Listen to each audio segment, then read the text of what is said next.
Welcome to Telangana Muchatla news. Nizamabad జిల్లా ఆర్మూర్ మండలం పీప్రి గ్రామంలో గ్రామ సభలో అరేవ్ అలేవ్ కార్యక్రమంపై కలెక్టర్ ఇలా త్రిపాఠి గ్రామస్తులకు గ్రామ ప్రజలకు అవగాహన కల్పించారు. రోడ్డు ప్రమాదాలను తగ్గించేందుకు అందరూ కలిసి పనిచేయాలని కలెక్టర్ ఇలా త్రిపాఠి పిలుపునిచ్చారు. అరేవ్ అలేవ్ కార్యక్రమంలో భాగంగా ఆర్మూర్ మండలం పీప్రి గ్రామంలో గ్రామ సభ నిర్వహించి రోడ్ సేఫ్టీ కమిటీని ఏర్పాటు చేశారు. హెల్మెట్, సీట్ బెల్ట్ వినియోగం తప్పనిసరి చేస్తూ ట్రాఫిక్ నిబంధనలు పాటించాలని సూచించారు. ప్రమాదాల్లో గాయపడిన వారికి సహాయం చేసిన వారికి 25,000 రూపాయల ప్రోత్సాహకం ఉంటుందని తెలిపారు.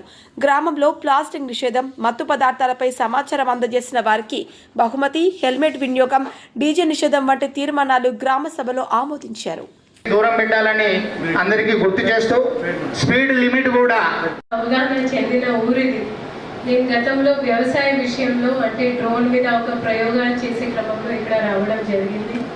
ఇక్కడ ఉన్న శాస్త్రీయమైన తరీకాతో మీ అందరూ ఒక రైతు స్థాయి నుంచి చేస్తున్న ప్రయోగాలకి నేను ఫస్ట్ ఆఫ్ ఆల్ అభినందన ఇస్తున్నాను. ఇది ఇంకా బాగుపడాలి.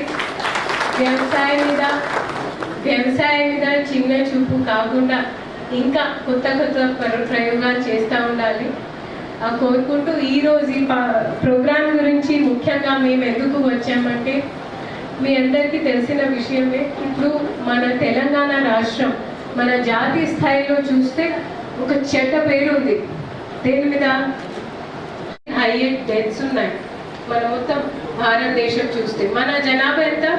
4,32,00,000 అనుకుంటా. 4.5 crores తీసుకోండి. అందులో ప్రతిరోజు ఎంతో మంది వాళ్ళ ప్రాణాన్ని, చిన్న పిల్లలండి, వాళ్ళ ప్రాణాన్ని ఇలానే నష్టం, అంటే కుటుంబానికి అయితే తీవ్రంగా నష్టం జరుగుతూ ఉంటుంది. మనకి ఆస్తులు కానివ్వండి, ఎంత కొంత గేదెలు, ఇల్లులు ఇవి అన్నీ కూలిపోయినా పర్వాలేదు, కానీ ఒక మనిషి ప్రాణం పోతే తిరిగి తీసుకురాగలుగుతామా? తీసుకురాలేము. సో అంటే నేను 2 రకాలుగా అపీల్ చేస్తాను. దీంట్లో మన రెస్పెక్టెడ్ డీజీపీ గారు శ్రీ శ్రీధర్ రెడ్డి గారు, అదేవిధంగా రెస్పెక్టెడ్ చీఫ్ సెక్రటరీ గారు, వారు ప్రత్యేకంగా దీని మీద దృష్టి పెట్టుకుని, వాళ్ళకి ఎన్నో పనులు ఉంటాయండి.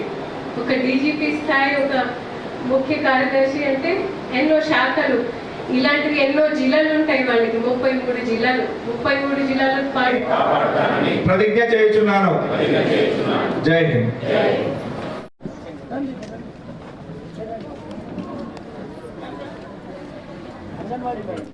తొందర